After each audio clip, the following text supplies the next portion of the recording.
I think it opens up a lot of possibilities for large format filmmaking. So ARRI now immediately has their foot in the game.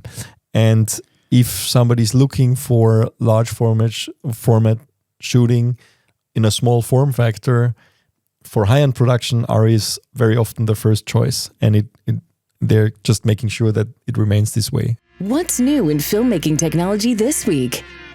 News, reviews, education, insights, opinions, and ideas from the CineD newsroom with Mino Leitner and Johnny Bahiri. This is Focus Check, the weekly CineTech podcast. Welcome to episode 42 of CineD Focus Check. Welcome back, Johnny. Hello, Nino. How are you? Good. Where are you? I'm okay. Again, traveling quite a lot. A lot is happening in the back end. How do you say? You always keep saying that, and then we can't tell people what's happening. So let's not mention it. But 2025 is going to be really great, I think, for our audience and for us, hopefully. A lot of things are cooking. It's good. And I like cooking. You like cooking? And a lot of stuff is changing in the industry, which is, yeah. Oh, man. Let's talk about those changes today. Actually, okay. If I have to put one overreaching topic for today, I think it will be real and fake images. It's the episode of real and fake images. It's like, and I think reality is giving the fake like a run for the money this week. So with new cameras. Exactly. Okay. So let's start first of all with other new cameras, or how about our cameras of the year? Exactly. We finally decided. Let me get a bit of an overview for today. So last week we talked about our discussions about the cameras of the year. Now we have announced them. So we will just briefly talk about the decisions and why we made them, but not spend too much time on this, because if you are interested in some of the reasoning, you can listen to last week's episode where we talked about a lot of those things. So cameras of the year 2024 and the winners. Then we will talk about two newly announced cameras. I mean, one we already heard about in January this year. It's called the Nexus G1. And this is now, we've seen the final design now, and it's very impressive. We'll talk about that and the reactions. We'll also talk about the new Alexa 265, also an unexpected new Alexa camera just before Christmas. And then we'll talk about a very nice overview article that we published on the video editing software in review of 2024, what was added to the major NLE platforms. So it gives you a good overview of what's new and where we stand. A small mention of DJI power extension battery that was announced this week. And last but not least, also a new RØDE wireless system. You forgot one of the most important. Oh yeah, actually, I forgot the fake images. Well, we'll trickle in the fake images in the middle. So OpenAI released Sora for the public. And we'll talk about, we'll look at it, how it works, and actually what this might mean for the world. Because I think we're at the cusp of an avalanche of fake video images. So actually you don't need a camera anymore, or you do need a camera? I'm saying we talk about the pushback, the real images. I think people are getting very annoyed with those fake images. So are we. Okay, let's start with the cameras of the year 2024. So you wrote a very nice article on the cameras of the year 2024. Maybe you want to give a little bit of an introduction here. Sure. So first of all, I wrote the article, but that's of course our opinion. We literally checked all the cameras that were introduced this year in combination with of those that we tested, and what we really liked, what is kind of significant this year, and we came up with 5 finalists, and those are the winners. We have the Blackmagic. First of all, let me say that we wanted to separate between video-specific cameras and mirrorless hybrid cameras, because of course it's kind of two different breeds altogether. And Blackmagic design also Cine LF12K was the first winner for video-specific camera. In the article, I really highlight that what we found out, which is extraordinary here, is first of all that Blackmagic design is really moving into a territory that before was absolutely dominated by ARRI and RØDE. So we think that this is their first attempt to touch something different, do something different in a much more affordable price range. And the second thing is reliability, because of course when you are playing on that field of the big guys, camera must be reliable. And we know in the past that sometimes, at least we got a lot of feedback from our audience, and also people wrote us private emails to check and what's going on with Blackmagic design, why sometimes the cameras were not 100% reliable. So when we tested that camera in the office, we found no trace of not being reliable. But of course, for the absolute thing, you need a much longer testing. But we know that people are already buying the camera. People really like the camera. Our lab test of that camera was really good. And the other thing that we really liked is it's part of an ecosystem. So literally we're talking about the camera, cloud storage, and also there's like this bay that they made so to transfer the images.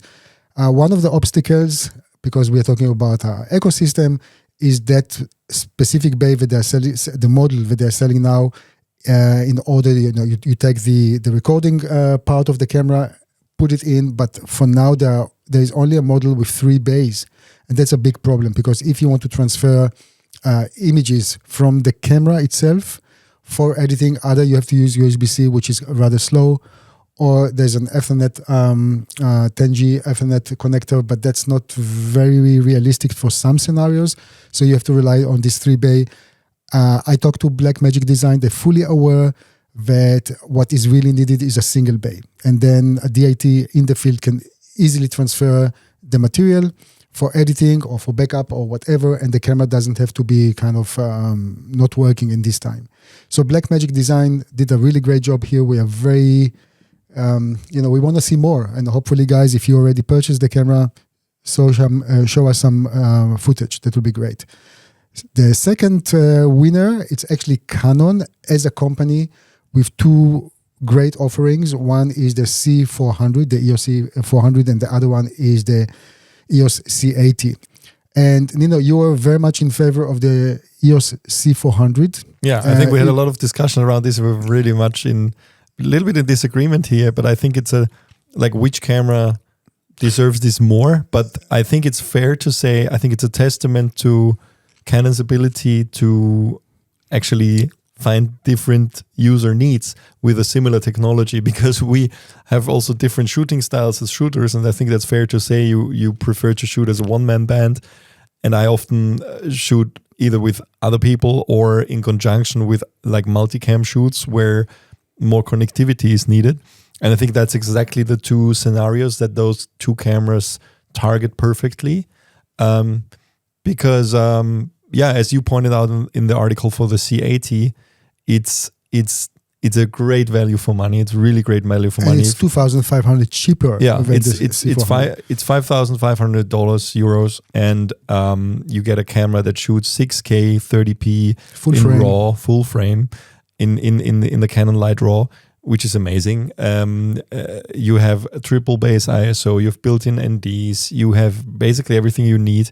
The only huge differences or not so huge, but the only major differences to the C400 is basically that the C400 records to CF Express type B as opposed to SD cards, which enables the camera to shoot higher frame rates in RAW, 6K 60, which is of course also great. That's not something you need every day, of course, but I think one thing that you often need is more connectivity, because I think it has like 4 image outputs in total, 2 SDIs, Genlock, which is very important if you work in conjunction with other cameras, and all of those things you are expecting for those mid-range, larger, quote-unquote, larger body cameras. Now, the funny thing is, arguably, I don't find the C400 larger than the C80. If you look at them next to each other, I mean, we don't have a side-by-side here, but you will actually see that if you look at them from the front, like the vertical footprint of the camera is larger of the C80. It's just if you have the top-down view, the C400 is more of a boxy design. Actually, it's very similar to a Komodo in a way, the way it's shaped, unless you of course put all the top handle and the side handle, and same as basically Also already it's, the C300 Mark III and the C500 Mark II, which became more boxy as opposed to the original C300 and the Mark II. And I think that's very nice because it's very easy to rig up, especially if you need to add accessories. I find this camera more easy to extend as opposed to the C80, which is very much the C80. I think it's fair to say is taking that heritage from DSLR cameras, really, in terms of form factor. And I think, correct me if I'm wrong, but I guess you also get used to that form factor, working with this form factor a lot more. I don't think that the C80 form factor is great at all. I do prefer a proper mirrorless hybrid camera when having it. Also, there is no viewfinder for the C80. Yeah. But me personally, I was looking at what the camera can do and how much you pay for it. So if you are an independent filmmaker, you're running your own business, and you still don't want to be on set with a mirrorless camera, and you still want great results, Canon colors, and so on, this camera for the price is really great. And we try to also compare it with the other kind of candidates that we were it was competing against. And how did you use it with? You used it with a viewfinder when you were reviewing it? Yes. Which one did you use? I added, I think I have a really old CineD EVF. Okay. Because that's, for me, the problem of this is like where this flip out screen is not stable enough to put a Z finder on it, like a loop. So you actually have to have a separate viewfinder, which is not the case for the C400. You have this properly mounted monitor where you can put a Z finder on top. So I can just add a small HD or whatever TV Logic monitor on top. That's why I ended this part of the review asking Canon to think about us and maybe have finally a dedicated. But that was one of the things why why I already struggled with the C70. Because the mechanism of this flip out screen is not as great as it could be. In a way, this is better now. It's better? In the C80, they really took notes here, kind of the locking mechanism of the screen. But but from my perspective, why I prefer over those two cameras the C400, I work a lot with the Sony FX9, FX6, and those cameras have really become a standard in documentary filmmaking, and almost like expected from production companies that you have them or know how to work with them if they have them. And if you put this camera next to the Sony offerings, it's crazy how much better it is, to be honest. I mean, it's now an €8,000 camera. Yes, it's 2,500 more expensive than the C80, but it gives you all the ports that also Sony has for the FX6 and FX9. But it has 6K raw internal recording. None of those two cameras has it. If you look for internal raw recording from Sony, you have to move up to the Burano, and that's a $25,000 Euro camera, which is it's like not even a comparison here. And triple base ISO is great as well. I think the only downside compared to the Sony is probably that you don't have a variable ND, but that's it. I mean, other than that, I don't think there is any downside to this camera, which is why I understand. But it's still, actually, I talked to somebody from Canon a few days ago. And I think the problem they have now, there's such a huge installed user base of people who have E-mount lenses that it's kind of hard for people. It used to be easy to move, right? When we had when Canon brought out the C300 Mark II, which was twice as expensive as the Sony FS7, me, like many others, moved to the Sony offering. And it really was purely a price performance decision. I think that same decision would happen now if people weren't as invested in E-mount glass, because at the time everybody had EF lenses coming from Canon, right? So it was very easy to switch to Sony or any other mirrorless or short flange mount system because you could use adapters. Now you can't use adapters, so that's the problem, right? You would have to sell your entire system and all the lenses in order to move to Canon, which is it's much more difficult thing for them to achieve. Well, I hope they will open their protocol to other lens manufacturers and allow them to make full frame lenses and not only Super 35. But what is great is basically that they moved away from, like in with other earlier cameras, there was always a PL version and the EF version. Now there's only the RF version, which means that there's a new adapter also for PL from Canon, which is locking. So it's you don't need have a separate camera for that. So but anyway, I think it's a great offering, and I think both of those cameras really deserve our Camera of the Year award because of actually the fact that it's just simply made for different user cases, and both of them are a really, really good price for what they are, especially if you look at any of the comparison, not just Sony, but others too. Sure. Yeah. So let's move to the mirrorless hybrid cameras. Our decision very quickly was the Panasonic Lumix GH7. We both used it. We both used it for a very long time, actually since it came to the market. Great camera. Autofocus is finally there. No complaints here. The IBIS, I mean, we're talking about a Micro Four Thirds sensor, so the whole implementation of IBIS is much easier, and it's also really working great. I'm working really, really hard to finalize and finish my review. That's a long-term review based on our opinion and working on the camera. I also have a very nice mini documentary. Well, I mean, I'm bribed a little bit when I say very nice. I just really like the footage. I also put the Blazer Nero adapter on the Panasonic Leica lens, just to get a bit of a different feeling. But all in all, this camera, for the price, it's very good. Although I would have preferred to see the price a little bit lower, because that's already touching the price of some full-frame cameras. And the last one is the Fujifilm X-M5. It's so tiny. It's really amazing. And for that size, what you get for less than $1,000, we're talking $799 US, is open gate recording in 6K, 6.2 actually. And of course, you can, if you want whatever raw recording, you can do this through the HDMI.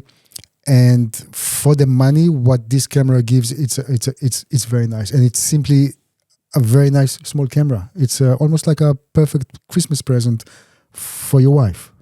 Please click the links in our description if you buy something. That helps CineD.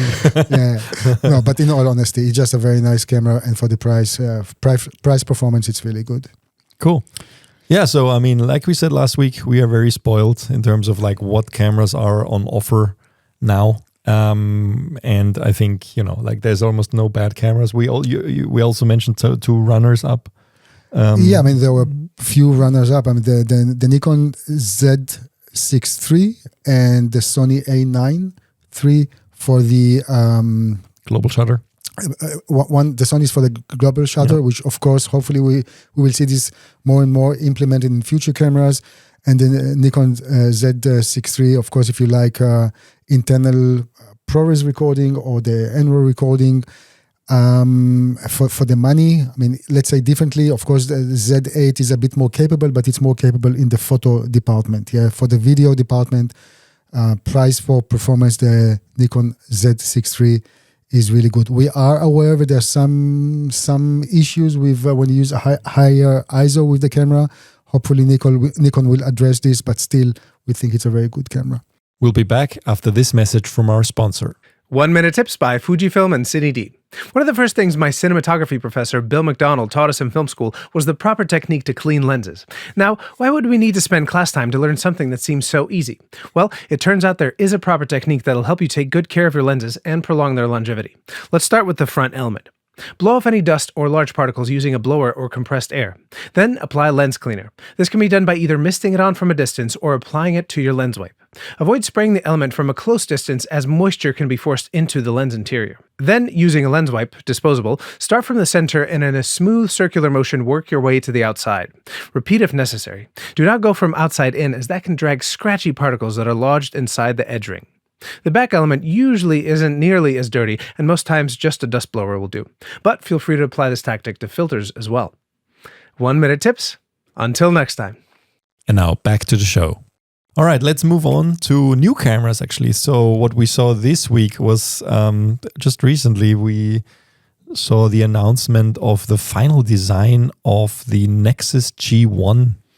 And if you remember, there was a very basic announcement in January. I almost forgot about it, to be honest. I like, oh yeah, there's this one. I mean, we've seen stuff like this in the past. That's the thing. You see those kind of announcements, innovations, and we know this is a bit of a hint. We know how difficult it is to produce a product. and a lot of those announcements never materialized into something concrete. Yeah, and if you remember, I mean, what was there? You remember the Ep42 camera for There are many. example, and some others, There's like, a big graveyard of announcements. yeah. But this, I mean, what really took me by surprise, I think when I saw this, I immediately sent you the link. I was like, wow, this is a really, really cool product presentation, first of all. I mean, their video, if you look at their website, very well done. In general, also they have an announcement video which uses a lot of those shots that they have on the website.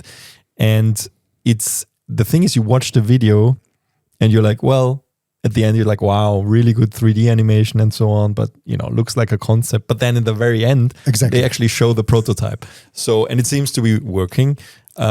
So they told us they're still working on it, but in general, I mean, it's a very, very cool concept. So basically, this camera uses the 6K sensor from Blackmagic design in Super 35. You know how they got it, by the way? I'm very curious to know. I saw. Well, I just looked on the website. At the bottom, it says like if this is in some way endorsed or supported by Blackmagic design. They say no, but well, actually, they have the look. We are there too. Nice. They actually have the support of, what does it say? What is Blackmagic Design's involvement? We're totally independent. Blackmagic is not involved in the project. However, they approved the project and their helpful support staff have assisted with technical queries. So very nice. That's it actually interesting. reminds me to Fujifilm. what we saw with Fujifilm Yeah. with the what the was it called? GFX 102. Yeah, but what we saw at NAB, they that's actually, like somebody was, I forgot the name. Like we did a video about it. We'll put the link in the show notes. So basically somebody else made a Cine camera out of a GFX 102 and they're selling it separately, but it was also not kind of... Not approved, but supported. But supported. So they actually were exhibiting on the booth of Fujifilm, which was really cool. But here it's very a valid and interesting question, because in order to get those sensors, obviously you have to get them from Blackmagic design. Yeah. I guess there is no other way to. Yeah. It's not that an off. And the funny thing is, sensor. it's not. I was thinking if they are actually buying the cameras and then disassembling it, but then it doesn't make any sense anymore because this camera is only around $3,000. Exactly, the price will not allow any profit if you do this. In general, I'm amazed how cheap this is. Let's see. It's still. It still says on the pricing section. It says expected price. So I'm a very, very ambitious project. But in general, it's two brothers basically from Australia. Yeah. So I think that's maybe a good base point to start a connection like this. True. They're neighbors in Australia. Yeah. It's a big continent, but still. So this is. It looks a little bit. It's like the box camera we always wanted from Blackmagic design, and because this concept, of course, was started before they announced the Pixies, so I guess that was the starting point. A box camera with Blackmagic technology. So it uses that sensor. It has lots of different. It's very modular. I think that's what modular, we love, and that's something that we tried in all of our conversations with different camera manufacturers to endorse this type of modularity. It makes a lot of sense that you buy kind of a brain, and then according You mean like to a C400? the C400 is not. No, I say it's like a boxy design. Yeah, no, I'm talking about the modularity. You can, because obviously you can change. Very easy here to change the mount option, for example, and so on. And it's just a beautiful design. And it has, it's very smart in many ways. It has a lot of things built in. It already has fizz built in. So if you use focus, iris, zoom, control, this is built in. You have a lot of connectivity options. You even have the option to add a variable electronic ND filter, and I think they listed as less than $400 or something. They are this doing module it by themselves, by the way. They are? Yeah. So, okay, I wasn't. You're sure about that? It could be licensed from LC Tech, but that's the thing. We gave an award to LC Tech for electronic variable ND. I think at NAB, which is the only other electronic variable ND system that we are aware of that works as well as the one that Sony uses, but on a different technology. And they LC Tech patented that, and they said in our video that nobody else can do it. So I wonder if that is the licensed version of that, because they were open to licensing. Otherwise, I hope nobody's getting in trouble here, because of course it's really nice to have that built in. Now the mount is amazing, because so basically it's a new mounting system, and they call it auto lock mount upgrade. So basically, it's an active EF lens mount, but you can remove it and then you can put a Micro Four Thirds mount on top. And they will also have a speed booster version. So basically, you get a full frame equivalent, right, kind of built into the camera without using third-party speed boosters. So that's very nice. And basically, essentially, like you will have all the benefits of a full frame camera, even though it's a Super 35 sensor, and vice versa. Also, Micro Four Thirds, of course, with the crop modes of the camera. And unlike a Blackmagic design camera, that can also record in ProRes RAW.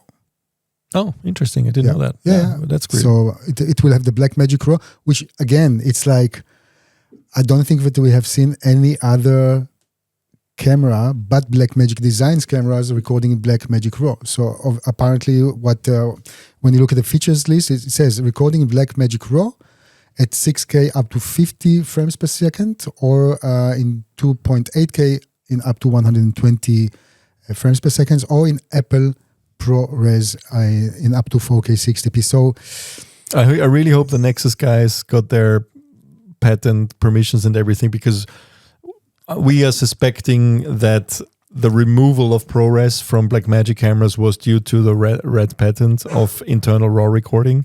Actually, not the removal of any RAW recording other than the Blackmagic RAW. That's so actually ProRes should not be affected, but we don't know. I mean, it's like ProRes, I'm just saying. I just hope those guys. It doesn't do ProRes RAW, then it should be fine. Yeah, no, it is doing ProRes RAW. It says, ProRes, it's not ProRes. Yeah, okay. Then it should be fine, because we have a lot of cameras that do ProRes. So my mistake here. So and a lot of mounting points, which is great. A touch screen that enables you to control everything, but you're not stuck with the touch screen, which is great. So they point out that there's basically buttons. I get seasick when I look at this video. It's so fast. Yeah, maybe we can pause it. Basically, so you have all the functions of the camera controllable also via buttons. You don't need to use this touchscreen. Now, if you're listening to the audio versions of this, I really recommend you look at the video on their website, because you will understand a lot more why we are excited about this. Not only us, also the community. I haven't seen people reacting to a camera in such a way for a very long time. It looks like, they really made their homework, because they're very it's not like it's still, of course, it's an announcement, and 99% of the things you see are renderings here. However, they are so specific about things that it actually at least feels like an actual product, because you could even look, if you scroll down on the website, you get the pricing for the different modules, and it's like, it's very detailed already. They have individual pricing for the END module, which is like $380 or 360 euros. The PL mount, almost everything has already a price. There's an optional SDI module, which gives you SDI in and out.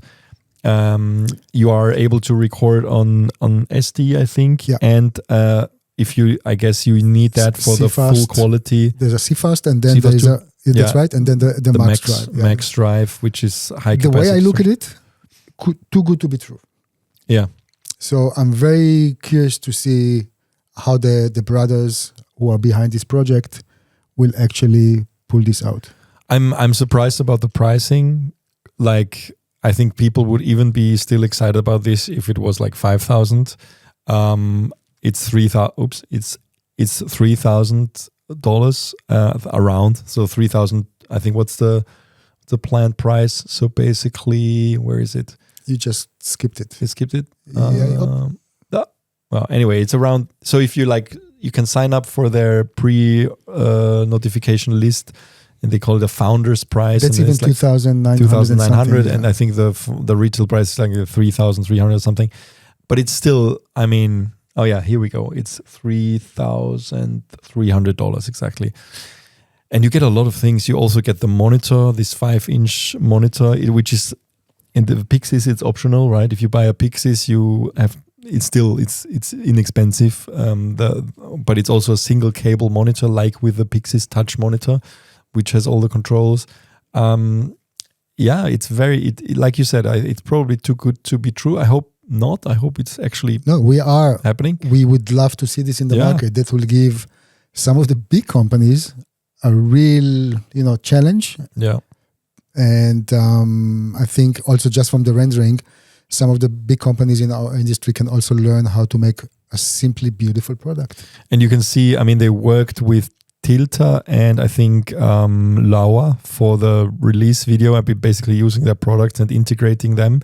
So you can already see that they're getting support from the industry. Also Blackmagic Design, of course. By the way, it has a lot of connectors like Limo and all those things that you're really missing from a lot of other cameras. The whole idea is to have a small camera that doesn't have to get bigger if you add accessories, which is great. Like in terms of, they really thought a lot about power supply. Power supply to external accessories is something that very often is an afterthought for a lot of manufacturers, and it's not the case here. You can see these people are actually working in the field.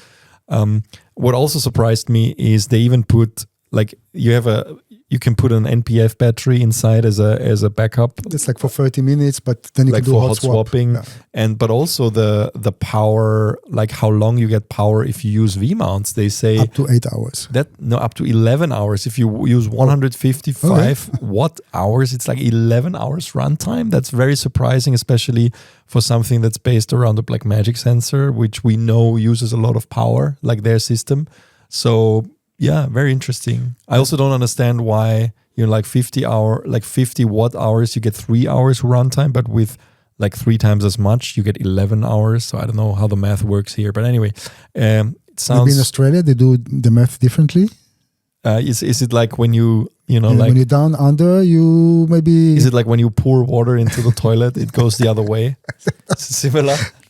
I don't know, but we'll see. Let's give them the benefit of the doubt.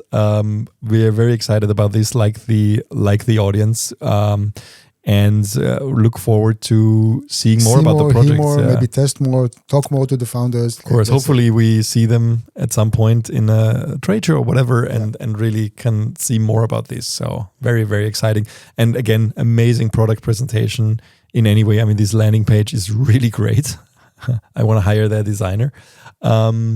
Because let's move on to the next camera. Yeah. If you look at the Alexa 265. Which is also a beautiful camera. Beautiful camera. Just same, but very different. Absolutely. Well, so what is the Alexa 265? Well, first of all, take a guess. How old is the Alexa 65? When was it introduced? Just a guess? Because I can't remember, my memory is horrible. It's not a camera. 3 years. The 65. The 65. I can't remember, really. It's been on the market for 10 years. 10 years? Yeah. Time flies when you enjoy. I think you maybe mixed it up with the LF or something. No, you said take a guess. I took a guess. What? Yeah, it's already. I also didn't believe it. It's 10 years. So the 265 is the successor to the 65. And ARRI rarely says successor about a camera simply because, they really don't have a policy to drop prices, unlike RØDE, for example. Like prices go down, and then at some point it's just replaced with something that's discontinued. Now, ARRI has a policy of never dropping prices. They just let it fizzle out or it just discontinues something. And with this camera, of course, they can say it's a successor because the 65 is a rental-only camera. So I guess they will just replace the models that they are renting through ARRI Rental with the 265. But there are a lot of reasons why to rent this one over the older one. So in a nutshell, first of all, look at the size. This is 3 times smaller than the original one. And lighter. 3 times lighter. Yeah. The whole color science is different, which is, they claim there's now, because there's a new sensor, the dynamic range is much better. But one stop better. Yeah. But also the color science is different. So you can't probably use old LUTs or whatever with this one, which that's all has to be redone. Well, basically, what they did is the body is almost the same as the Alexa 35. Right. So they basically are fitting a sensor that's 3 times as big as the S35 sensor from the Alexa 35 into almost the same body size, which is amazing. And that also means that you can use all of the accessories from the Alexa 35 for the Alexa 265, which of course frees this camera up for a lot of things. The original 65 is a 10 kilo camera, is very large, So which means you cannot put it on a drone, you cannot put it on a gimbal. So for all those shots that are very common now, they always, like cinematographers, needed to use a different Alexa camera, probably the Mini LF. And now they, in theory, can use the same camera for everything on a shoot, which is, I think, what they wanted.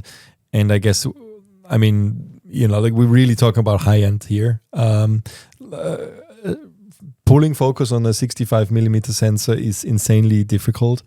I know focus pullers who are, you know, like telling me stories about, you know, like pulling focus on an ARRI LF already is very hard.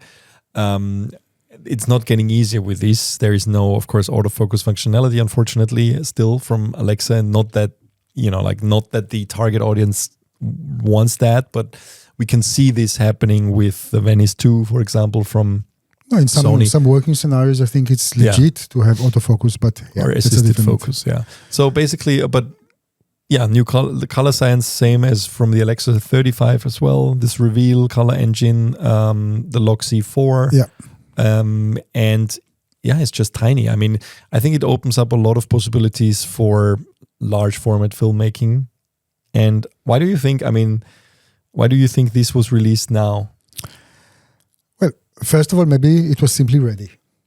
And second, of course, we've seen kind of many more players entering the very large sensor competition here. And I think also for ARRI, it's important to show that they are still here, because that was not an easy year.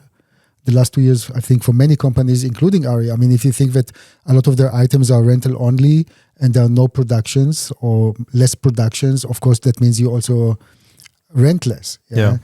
And so on. So theoretically and practically, you might be stuck with some cameras on the shelf and things now hopefully moving forward again. But I still think, and you know, it's always kind of a questionable thing. If you look at any business model, it kind of a triangle shape.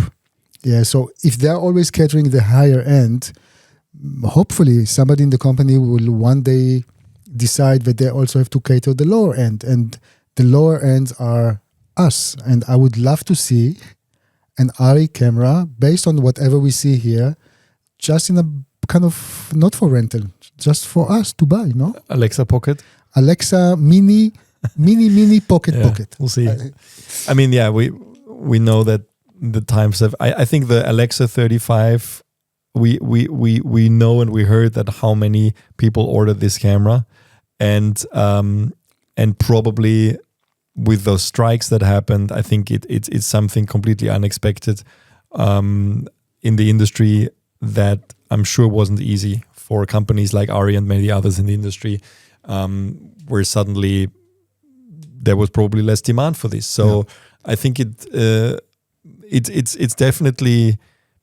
I think the high end is definitely and when I talk about high end for ARRI, it's really people who are using the 265. It's a very small market, and I guess that's why it's rental only, because they want to give the support constantly to those productions who use this, and it's also easier for them to improve on the camera, right? It's easier to improve on a camera if it's rental only, because you can just fix things, and even hardware-wise, if something needs to be added or whatever. Well, it's a very small user base at the exactly. end. Exactly, and they just replace the units or fix the units that they are already renting out. So I'm sure that makes a lot of sense. And in general, I mean, if you talk about Alexas on feature film sets, it's not really an owner-operator camera. It's always something that's usually rented for feature films, and makes a lot of sense that way. But I think it just opens up a whole lot of shooting scenarios for large format filming,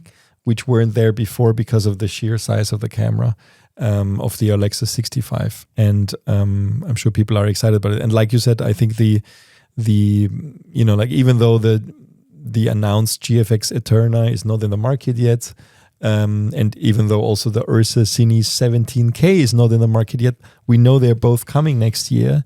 So ARRI now immediately has their foot in the game. And if somebody's looking for large format shooting in a small form factor for high-end production, ARRI is very often the first choice. And they're just making sure that it remains this way. So yeah, it's a very, very smart move in that sense. Of course, we'll be very curious to put this in our lab test as well, even though it's rental only. I don't think did we ever test a 65? Florian is sitting here. No, we never tested the 65 in the lab. So maybe we should get our hands both the Alexa 65 and the 265. He's doing a thumbs up behind the scenes here.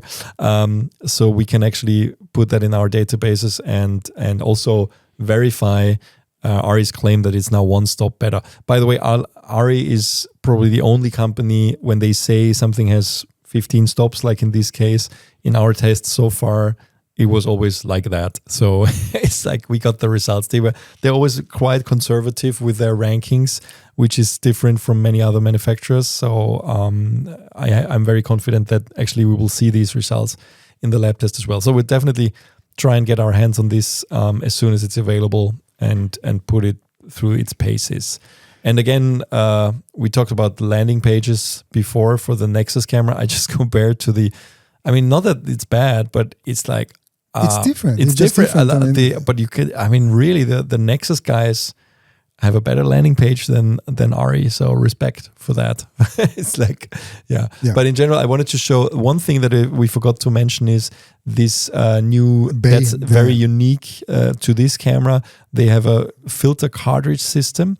So basically, you put in filters right in front of the sensor, and it's like there's going to be ND filters in stop increments. I think the ND is already ready. It's like they're making more creative kind of. That is very cool. Basically, because of course, this whole concept lends to the fact that you want to stay small because it means you will need less filtration in front of the lens or maybe nothing at all if you can do everything in front of the sensor. So that's a very, very cool concept in general that it's coming. Yeah. Good. Should we wrap it up with cameras and just quickly mention that at B&H, there's a very big or heavily reduced prices on the Leica. Yeah, SL2S and Leica SL2 cameras. I was really surprised because we all kind of know that those cameras are usually very expensive. So you can now get the SL2S, which is a bit of more video-orientated camera, for $2,995, almost $3,000. This is $2,200 savings. That's a lot of money. And if you're interested, you can also check our review. I remember, again, I recorded something in Japan with it, and it was just very enjoyable tool to work with. So I don't want to speculate why those reductions are happening, but all in all, you can get both cameras, the SL2S and the SL2, with or without lenses in a really reduced price. Do we get the same price in Europe too? Or it's just B&H for now? Because I only see B&H links here. The thing is that CVP, our main European supporter, simply don't have... I didn't have Leica. Which is, maybe Leica is still working on kind of more old model, that there's photographic channels and video. I don't know, but... I can't tell you about the European market. But that's really massive savings. I always considered Leica to be almost like the photography equivalent to ARRI in sense of pricing.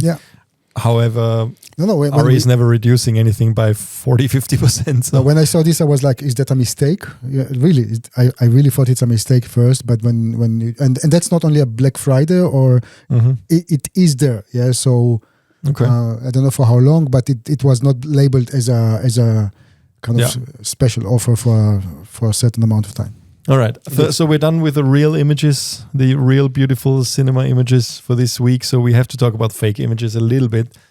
So OpenAI, the people behind ChatGPT and Sora, have announced that Sora, their image, like video generating LLM, large language model. Well, I say it's not. Is it a large language model? Probably. I don't know. It's an AI thing. So basically, their video generating thing is now available for public use. We've seen this in March, I think, originally announced, where it wasn't available.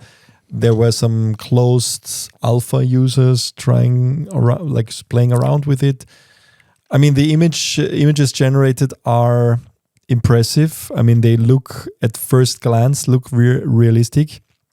and now they open it up for the public. It's available for basically everybody in the world except us in Europe and the UK because of data protection. And that's, so basically we weren't able to try it out yet. Not even with a VPN, I tried. But basically, so the way it works is you go to Sora.com. It's like for people who have a subscription to ChatGPT, I think with the Plus and the Pro, you can already use it.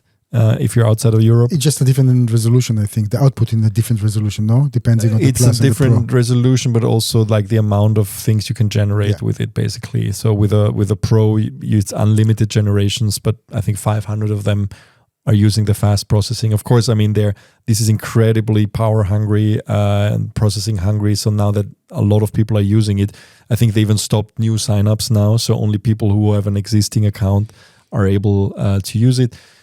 So you go to the website, you see a feed like this, which are all user-generated videos, and it's almost like they are trying to make a social network out of this because people can share what they generated also on the website if they decide to. The thing is, what's interesting, you also see the prompts because, let me do this full screen here. You can see the prompt here at the bottom that somebody put in order to get this result, which is interesting because I think it's become, in general, since we've seen these image generating services like DALL-E from OpenAI or Midjourney, it's almost become like like people are trying to either not share or share their prompts to show or how they got a result, or making a big secret out of it. So here, this is shared. It's kind of teaching people how to get a result like that.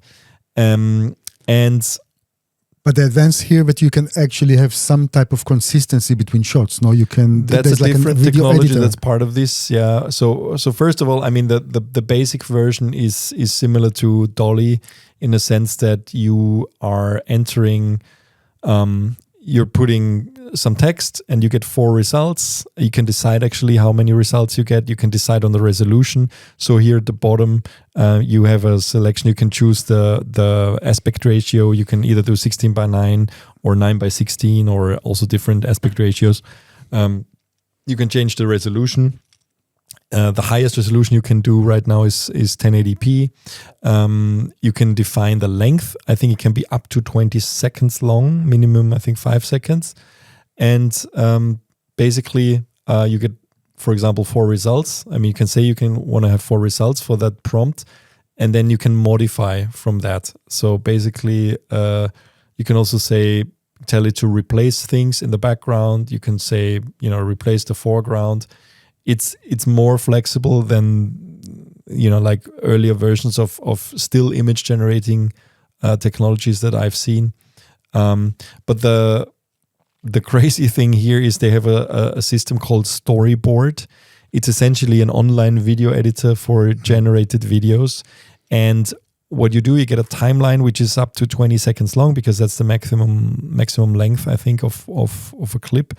And you can just type in what you want to see at a certain point in time. So, for example, you put in this case, a bird, standing in a creek or something like that. And then they show this in the demo.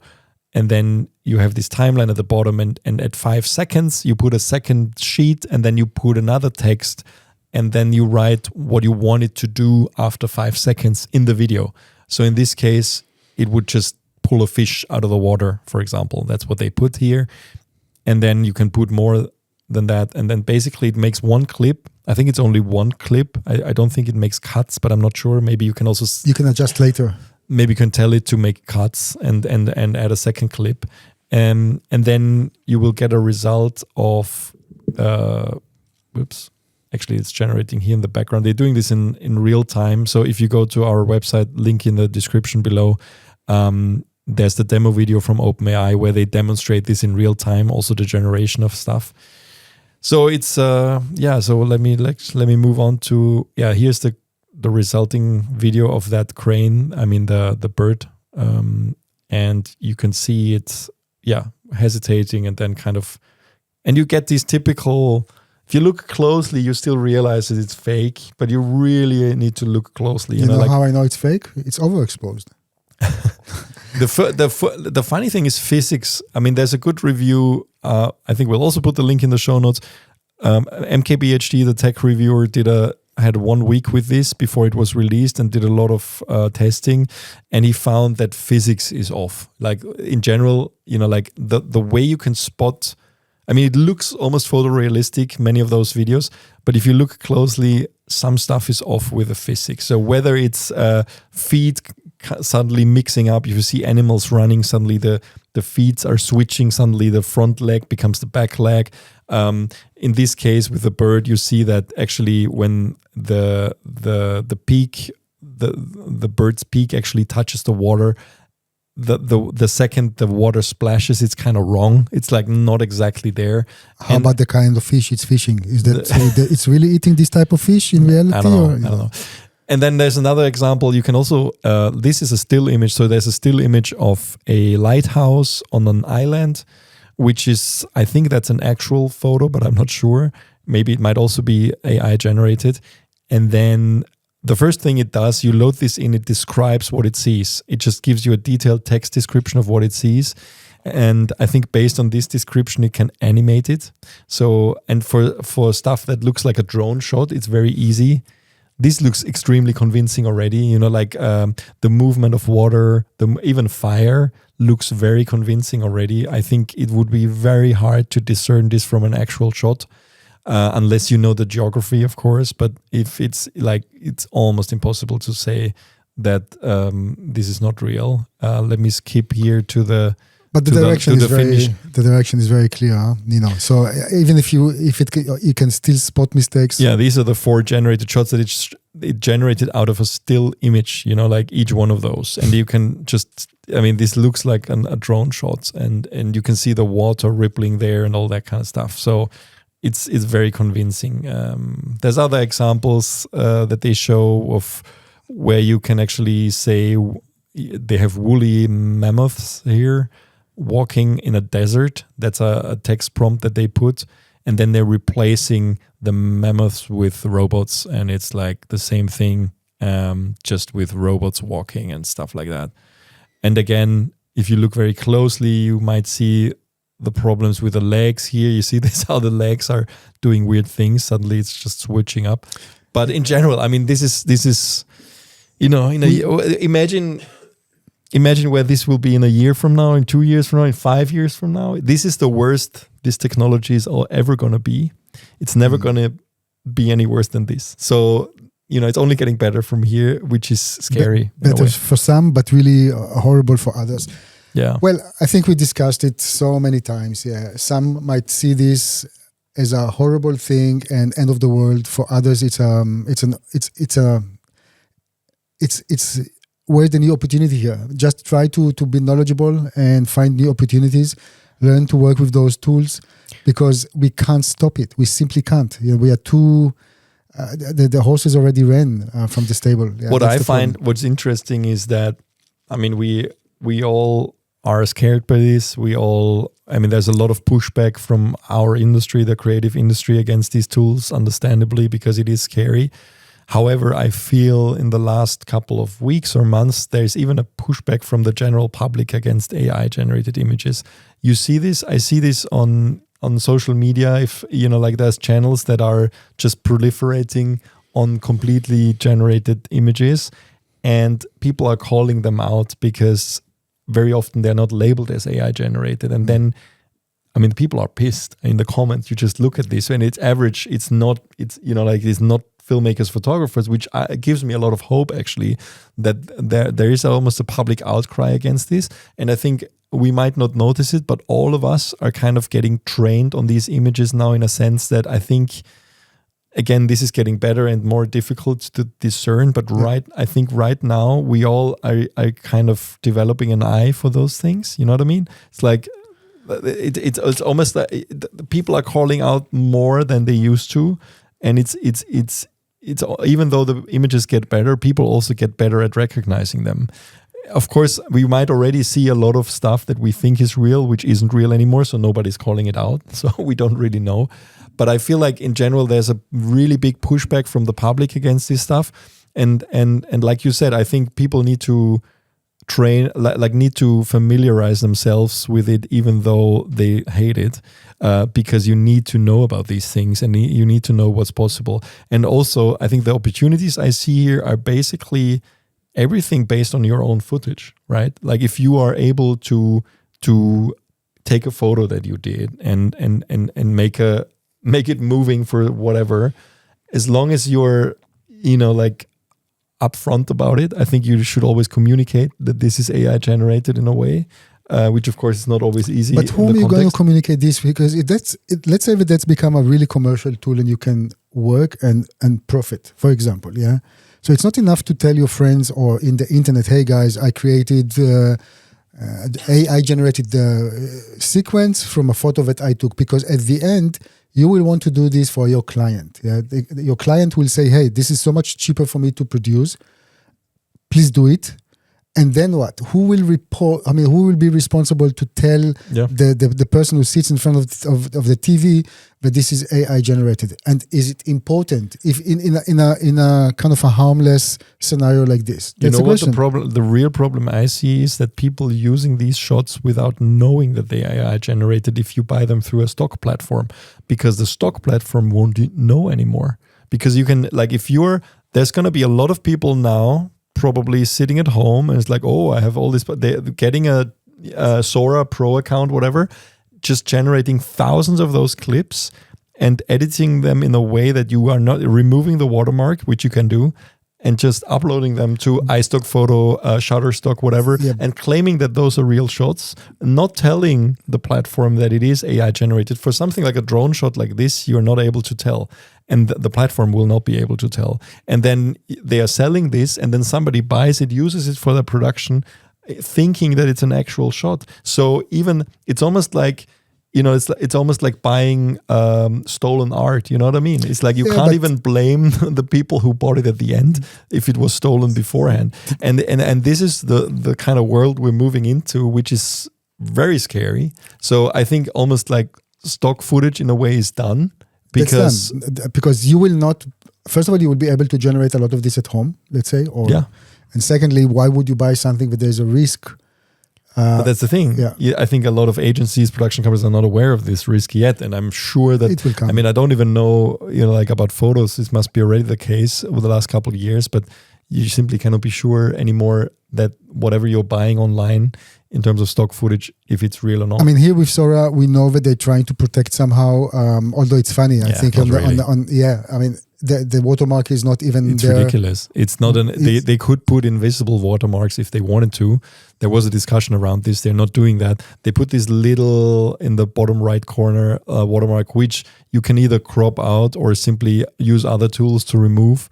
And I think there's even a way to download it without watermark, if I'm not mistaken. In one of the accounts, I think if it's a pro account or something. So what's the whole point, right? If that's the crazy bit. Also, what's interesting in MKBHD's video is like he put a prompt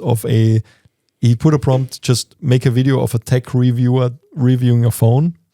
And what showed up, of course, his videos are very prominent on the internet because they get so many views. What showed up in one of the videos, which he did not describe, is a fake plant that he often has on his table.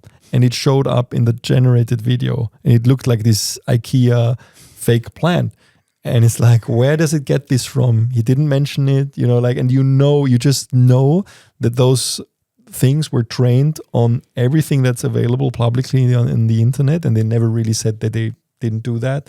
I mean, remember that we talked about this Mira Murati that quit actually, or was fired or whatever, starting her own AI thing now. She quit for whatever reasons, like most of the other founders except Sam Altman. But so basically it's just clear that they trained on everything they could get their hands on without really having permission from anybody. So, and then now it's a commercial product. So that's really troubling in many ways. So, but it's out there. And if you're outside of Europe, you can already try it, and I recommend you would do so, even if you're never using it for your productions. But I think you should familiarize yourself with the possibilities and what's possible and what's coming for us in a way. But yeah, lots of ethical questions here. But Sora is out now for public use. Good. Let's move on to some smaller items here.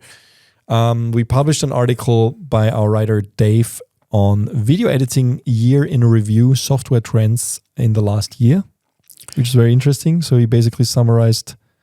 Yeah, and what the amazing thing to see here, if you look company per company, and we're talking about Blackmagic Design, Adobe, Apple with Final Cut, and of course Avid with their platform, editing platform, is how each company took care of improving the software throughout the years. And it's I think Blackmagic Design is the most active one with enhancing the platform, especially with version 19. Then, of course, you have Adobe Premiere and Final Cut from Apple. I mean, you can see how all of them are actually moving to more and more AI-based editing, like helping in the background. You were the one to test the Final Cut Pro with, how do you call it, magnetic mask. Yeah, and you were highly impressed with that. And the most traditional company in the industry among all of those is Avid, and with the Media Composer, they had the least number of updates, which is also interesting. Yeah, but yeah, everybody has his own priorities and so on. But what we're seeing everywhere is a lot of like transcriptions are becoming much more easy to do because of automation and machine learning stuff. You remember how much it used to be for companies, for production companies? I remember some friends of mine working in this, like as students. It was really an easy job. Sit hours in front of a screen and try to transcribe them. That's obviously I mean, it's getting really good, even with like special words that you wonder how it knows how to write it. I mean, I transcribed one of our videos and it knew how to write CineD, like with a capital C and capital D, and this must be based on a lot of machine learning, basically. I mean, we also have the generative fill that we have in Photoshop now in Premiere. I haven't tried it yet. So basically, it allows you to extend clips even though they are not. Did you try this yet? No, not yet. I mean, that's really interesting to try. I didn't. Using Premiere. But so basically, similar stuff that we talked about with Sora, but based on the content of a video, it would actually generate, invented content in basically at the beginning or end of clips, which is interesting, especially for B-roll shots. I'm sure, especially for stuff that does not include humans, because it's probably easier to spot the mistakes there. But yeah. So that's there too. So even with normal editing, we're kind of moving into a lot more fake images in a way. But this is possible in Premiere now and in After Effects. And yeah, I mean, in general, check out this article because it's a very good overview of the major things that have been enhanced for each editing platform over this year. So if you are on the, like a lot of us actually have to work on different platforms and for different jobs.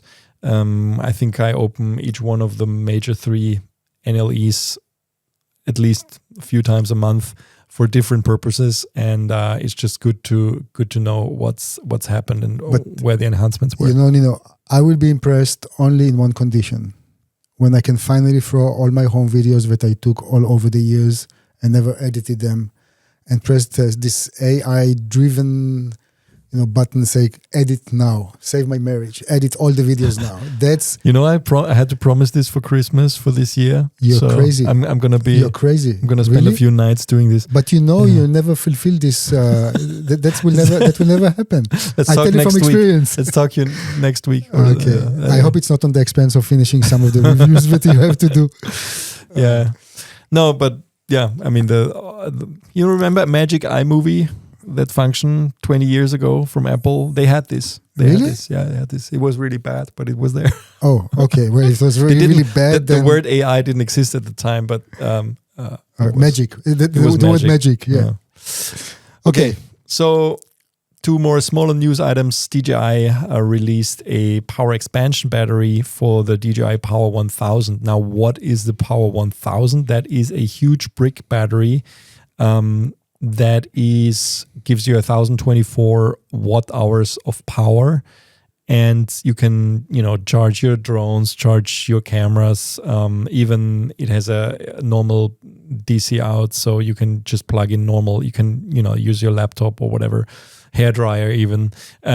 You can power stuff with this mobile battery. So if you're out in the field and don't have a chance to recharge your equipment easily, it's a very, very cool thing, actually.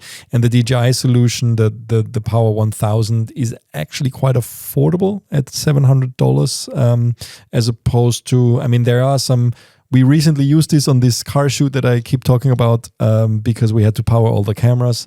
We used several different versions. We used this one. We used, I think, a Bluetti one and another one for different purposes. The advantage of the DJI, it has a little bit less juice than many of the others, because you can get others for 2,500 watt hours and so on.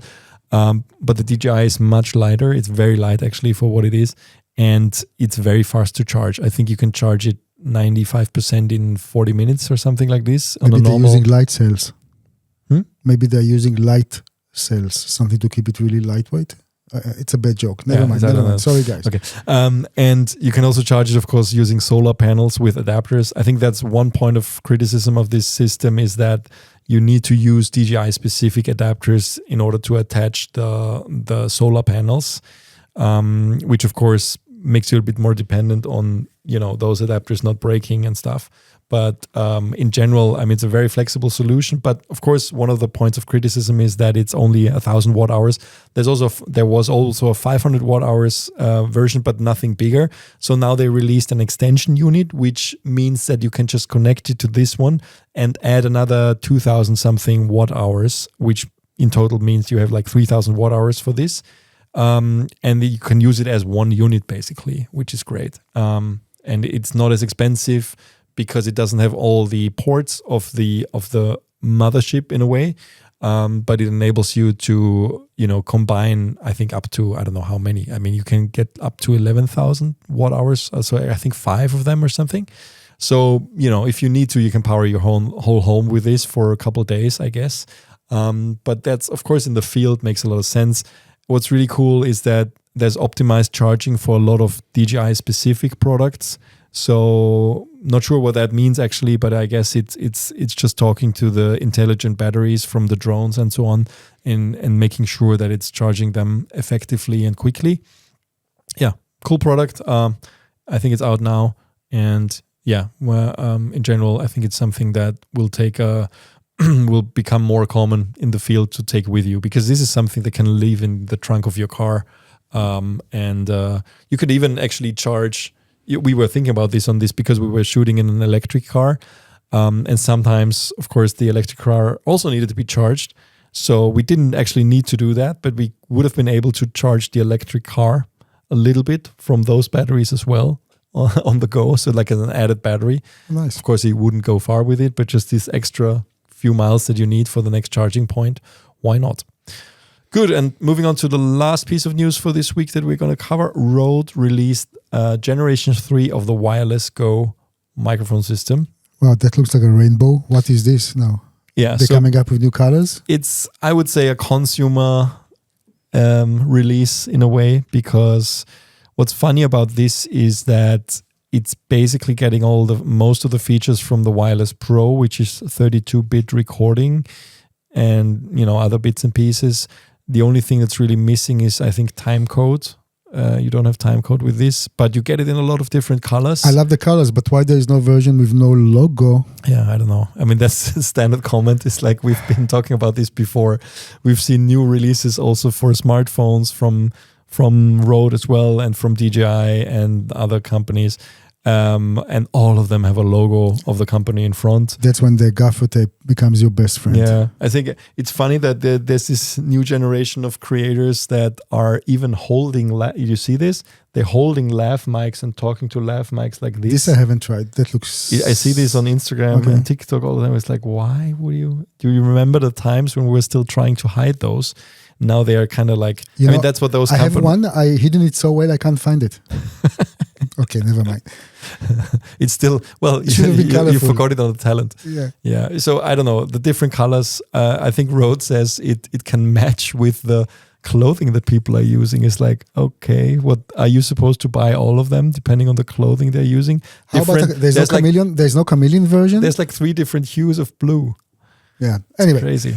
Good. Everybody's trying to make a living. I'm sure some people would love this. I don't understand. What I don't understand about this product, it's almost the same as a Wireless Pro, but it comes without the charging case. If you add the charging case, it's the same price. So why not buy the Pro in the first place, which has time code? It has colors? No. Yeah, see? That's the answer. It's like... Yeah, I don't know. It's strange. I mean, it's becoming a consumer product. This thing. I mean, it's good that it's very available now and that everybody can. A couple of years ago, this was one of the things that I always told people: you have to, invest at least $1,500, $2,000 into wireless lavs. That's not the case anymore. It's very cheap now.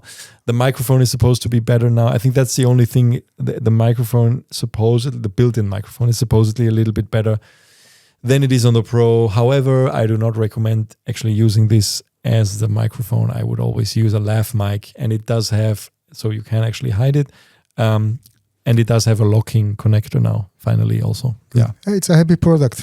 It's a happy product. It's out there, and it's $300, and the charging case is $90, so it already puts you in the pricing range of the Pro, so I recommend getting the Pro. Okay, good, Nino. That was a long episode again. I don't know, maybe. Yeah. Thanks everybody for listening.